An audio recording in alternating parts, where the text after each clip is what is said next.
Hello, boys and ghouls. This is bryanbaugh, creator of Wulf and Batsy, back with you for another drawing video. The week that I made this video, I was working on a lot of these blank variant sketch covers, and I was trying to knock out a lot of them pretty quickly. So I didn't really take the time to set up my camera and try to film the drawing of every single one of them. I just didn't have time. So what you'll see on this video is me working on two different ones that are both in progress already. This first one obviously was already drawn in pencil, and I'm just inking it. And then the second one, which you'll see later on, was actually almost drawn to completion with the inks. And I just had to go into it and put in some final touches just to finish her off. So whenever I do these videos, I always invite viewers to leave me questions in the comments. And when I posted my previous drawing video, wow, I got a lot of questions. So I'm going to try to answer them for you here on this one. Average Aaron on YouTube asks, who is your favorite movie werewolf? Oh man, how am I supposed to pick just one? Well, I mean, obviously, Lon Chaney Jr. as Lawrence Talbot, the Wolfman from the Universal Monster movies. I mean, when I was a kid, every Saturday afternoon and later on Saturday nights, they had the Shock Theater show hosted by Dayton, Ohio's own Dr. Creep, the horror host. And they would play the Universal Monster movies all the time. And of course, you know, the Wolfman was my favorite of them all. Obviously, the first werewolf I fell in love with and felt devoted fan loyalty to. There are 5 films in the original Wolfman series. The Wolfman, Frankenstein Meets the Wolfman, House of Frankenstein, House of Dracula, and Abbott and Costello Meet Frankenstein. Those are the 5 films that Lon Chaney Jr. appears in as Lawrence Talbot, the Wolfman. It's such a great performance because when he transforms, I mean, he has certain personality and certain body language as Larry Talbot, where he's kind of big and tall and slow and lumbering in the way he walks around and stuff. But then when he transforms into the Wolfman, it's like you just see a different spirit come into his eyes. And he looks around and it's like the monster has awakened. And once he lets loose, he is fast and savage and ferocious. And it's so easy to believe that it's 2 completely different characters, but in fact it's the same actor, just delivering 2 completely different performances as Larry Talbot and then as the Wolfman. Plus he's super sympathetic. You feel so sorry for him in all 5 films. Well, okay, in Abbott and Costello Meet Frankenstein, obviously that's a comedy film.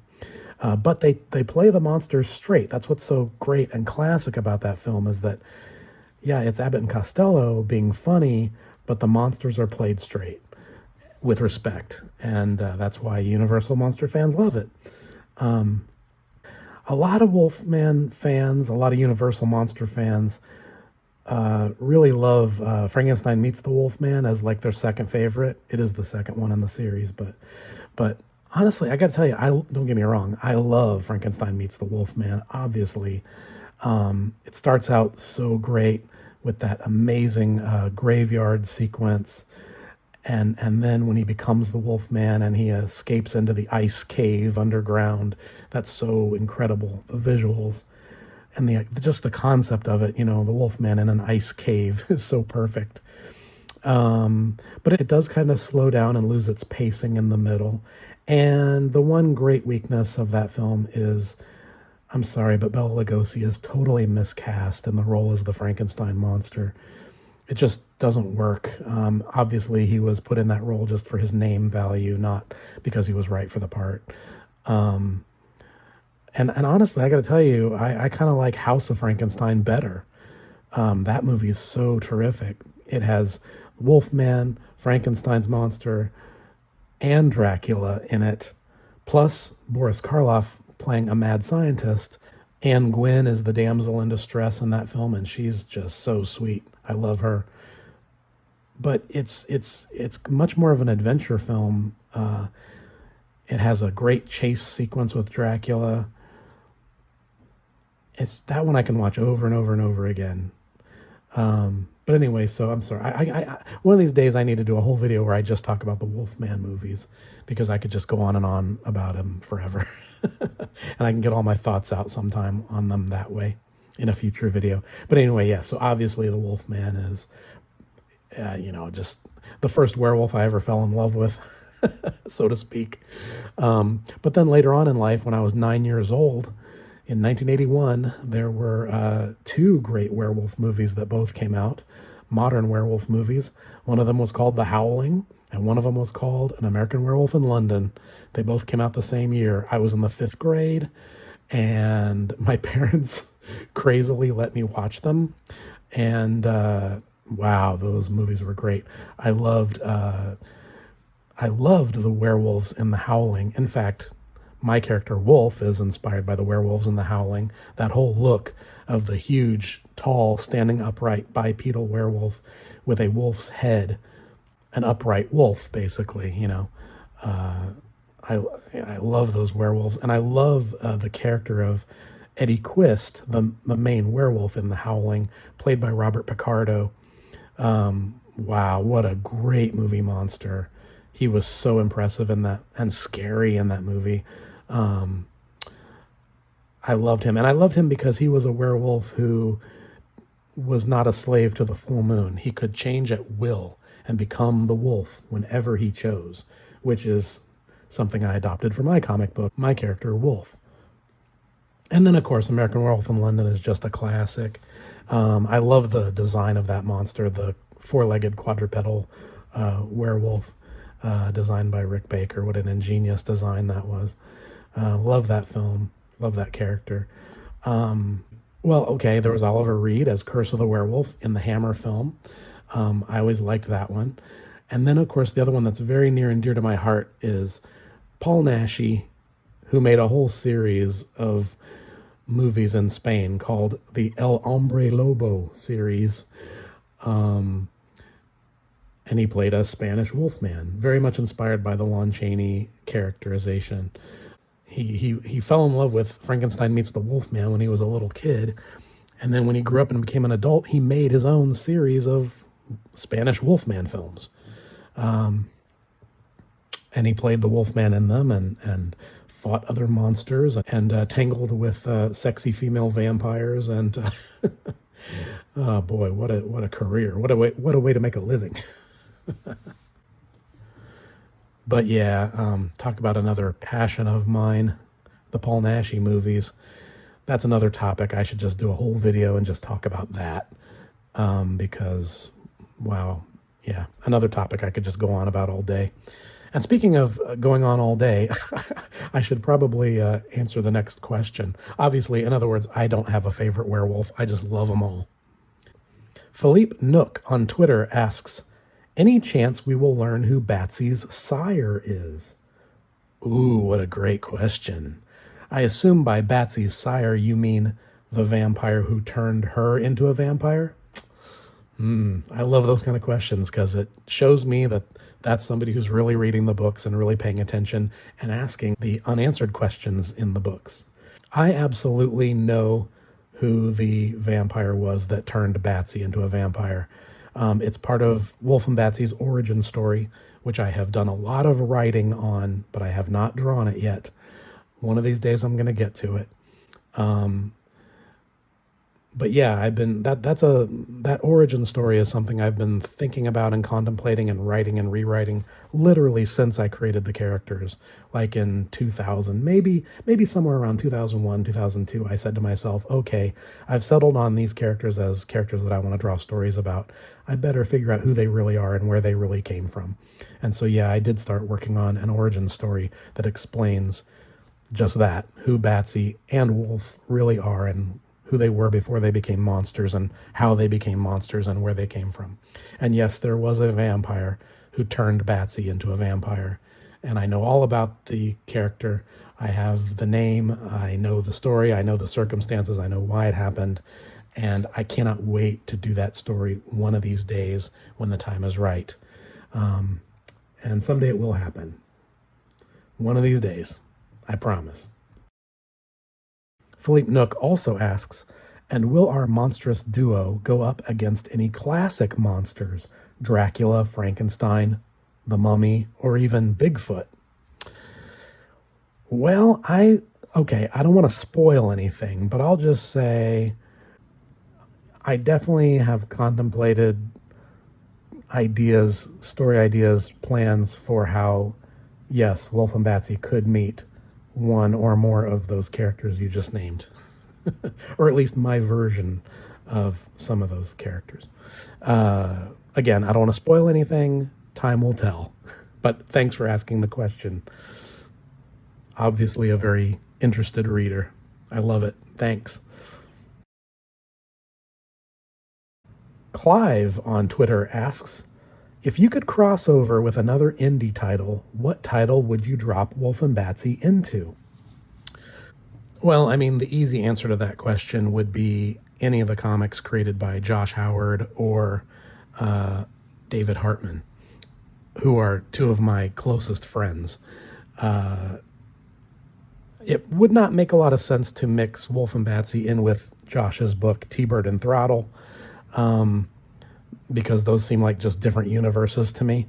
But for years, me and Josh did joke around and talk about doing a crossover story where Wolf and Batsy would meet the girls from his book, Dead at 17. We did joke about that many times, but we never quite figured out a way to do it. Or, he was just too busy with his projects. I was too busy with mine, and it just didn't materialize.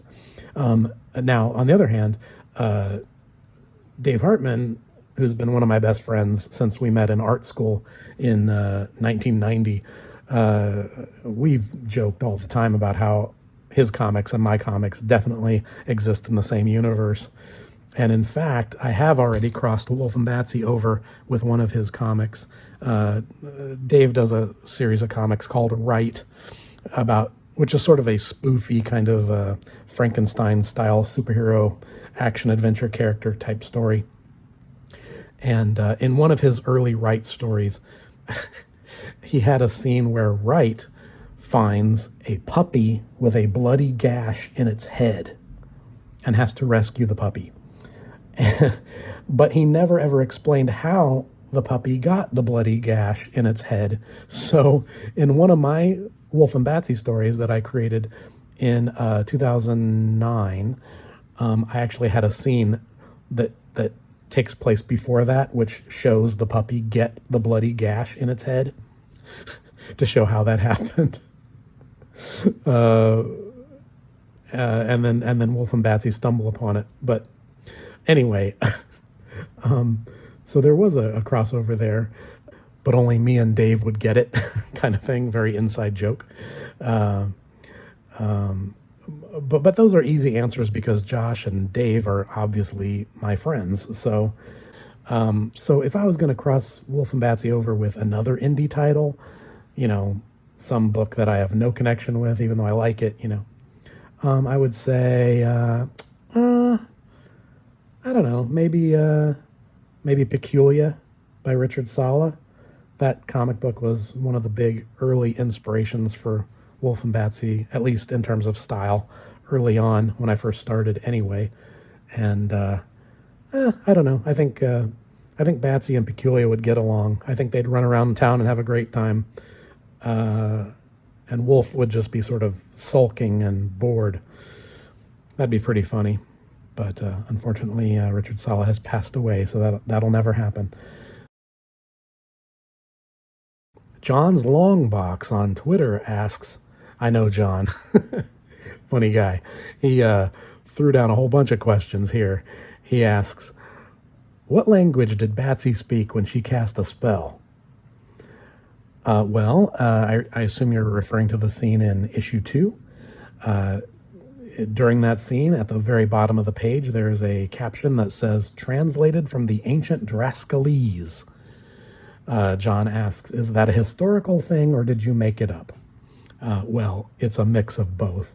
I read in some old, occult book, I found the word Drascalo, which had some meaning referring to the crossing over from life into undeath.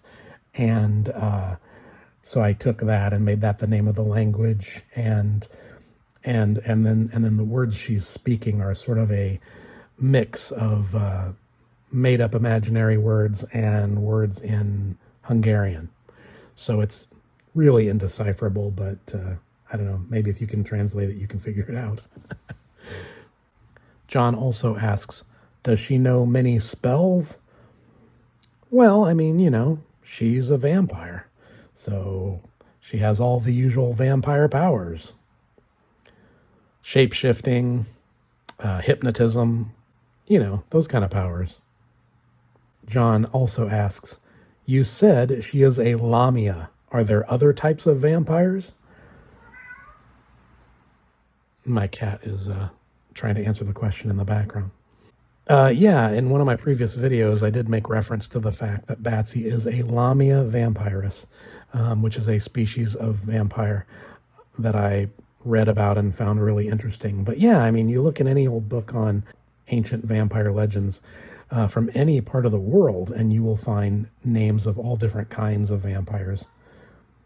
There's so many of them, it would be hard for me to even list them all. Maybe that's another topic I can discuss in detail on a future video.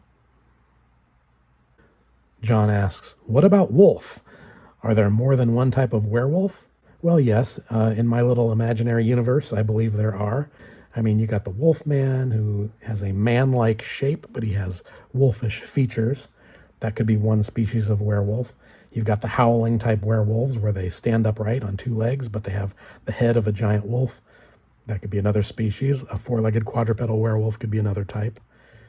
That's kind of the way I make sense of it. John asks, did he, meaning Wolf, die and come back as a monster? This ties into the question that Philippe Nook asked at the beginning regarding Batsy's origins. How Wolf, or how Kevin Orlock became Wolf, is part of the origin story and will be revealed in time. But no, he didn't die and come back. That's not really how it works with werewolves. That's more of a vampire or a zombie kind of thing. And John asks one more question. He says, can they, meaning Wulf and Batsy, exist on cows and live peaceful existences? Well, yeah, I mean, sure. I mean, they could get by on cow blood and just eat farm animals and that sort of thing if they wanted to. But I mean, where's the fun in that? FST George on YouTube sends a comment. Wulf and Batsy issues 8 and 9 were fantastic. Thank you very much. I can't even say how much I enjoyed them and look forward to more issues to find out what happens. Well, God bless you, sir. The part in issue 8 with Batsy singing and dancing had me saying yes. Cool. I was hoping you guys would like that. She's kind of cute, isn't she? He goes on to say, I love these characters so much, and the story is definitely going places that I don't expect. Yeah, that was kind of the point of issues 8 and 9. Those 2 issues form the first 2 chapters of a new 4-part story arc called The Fall of the House of Zagzog. You can still order those issues 8 and 9 from alternacomics.com or at my website, bryanbaugh.net, on the store page. Or actually, at the time I record this video, they might not be up there yet, but they will soon. They will be soon. So keep checking. Order them from me directly and get them signed. But yeah, I really did want to do a new kind of story with these characters in issues 8 and 9. It seemed like it was about time to start answering some questions about their relationship, and kind of get in Wulf's head a little bit as far as how he handles all of this, hanging around with a vampire girl all the time, especially one that he finds attractive, but she's undead. And then, of course, we have the intrusion of these other characters who come in and invade Wulf and Batsy's home. And how do they deal with that? I like the idea of Kevin Orlock being crafty and sly, because after all, he is a wolf. And as the story unfolds, the events are actually a little bit more inspired by some crime novels that I'd been reading, more than horror stories, in which the characters do some very nasty, sneaky things and outsmart the enemies.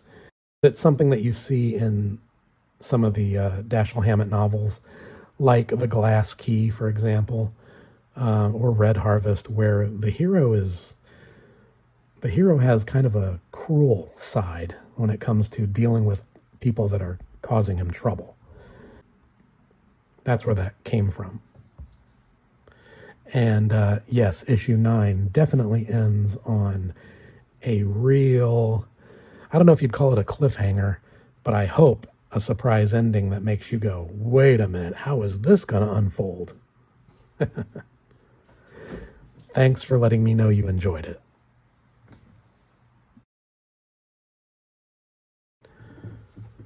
And the last question I received, it's actually a two-part question.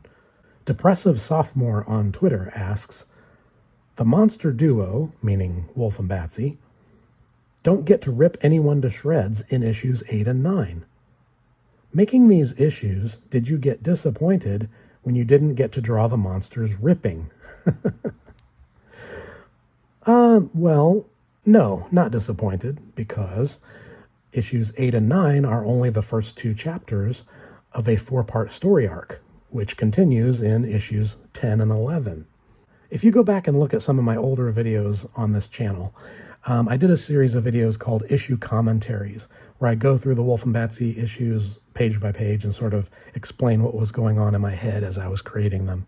And in the video called Issue 2 Commentary, I talk a little bit about my approach to storytelling structure, which a lot of times is sort of based on build-up payoff. A slow build-up of character introductions, character development, setting up circumstances, establishing problems, and then a fast, crazy, exciting, action-packed payoff as we resolve the problems and have lots of, horror and violence and fun as the grand finale of the story. It's sort of like a big hill on a roller coaster. You got that very slow incline to the top, and then as soon as you hit the midpoint, you go down the other side really fast, and that's the exciting part. That's kind of how I write my stories, or at least that's the pacing I'm trying to give them. And so, yeah, there was not a lot of rough and tumble action in issues 8 and 9 because that was setting things up. But in issues 10 and 11, ooh, that's where things pay off. In fact, I'd go so far as to say, I don't know, my personal opinion, I feel like issue 10 is one of the best issues of Wulf and Batsy in this ongoing series that I've done. It has a scene with Batsy that I think is maybe one of my favorite scenes that I've ever done. But I won't give it away.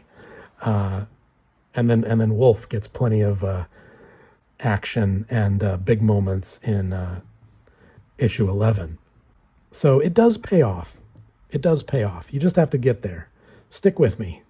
I promise it'll be fun.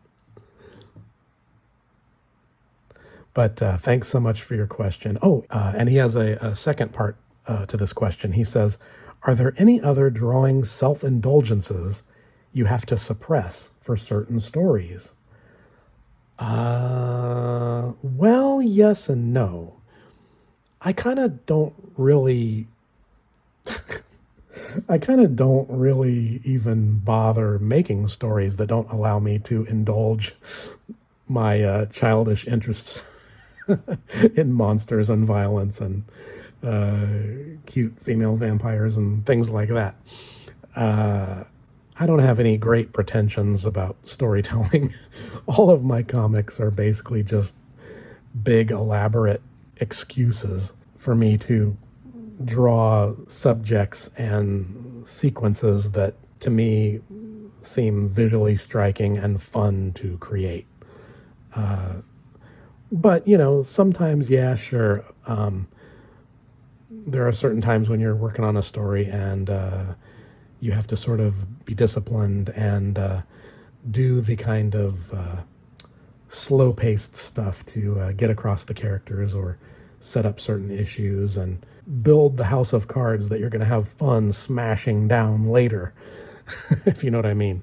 Sometimes the building of the house of cards can be a slow, patient process, but the motivation to keep going and keep working on that kind of slower, quieter part of the story is that you're just setting something up to go crazy with later.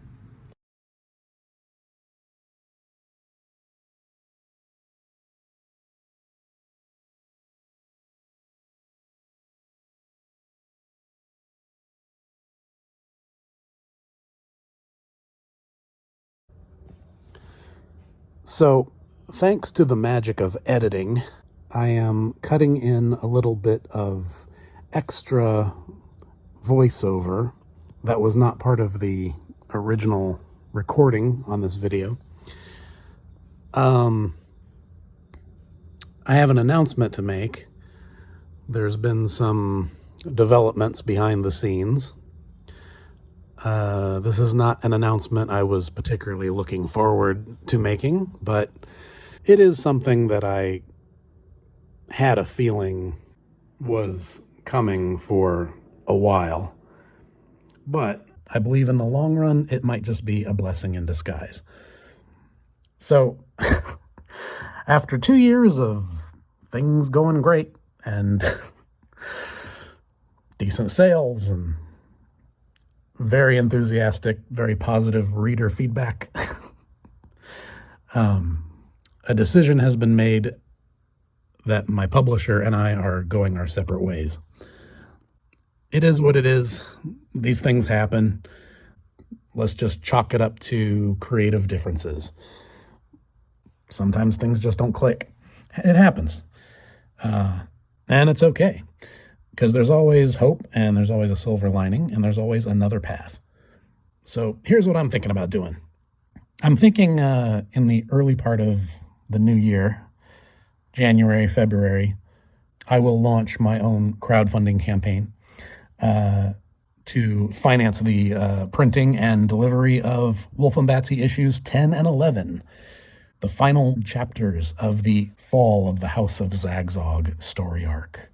And we'll wrap that up and you guys will see how cool the ending is. It's already done. All the issues are done. It's all set. It's formatted. It's printer ready right now. I just need the funds to get that sucker printed and shipped out to you guys. So I'm thinking once we get past, the new year, might be a good time to launch that. And I'll have more updates when the time comes.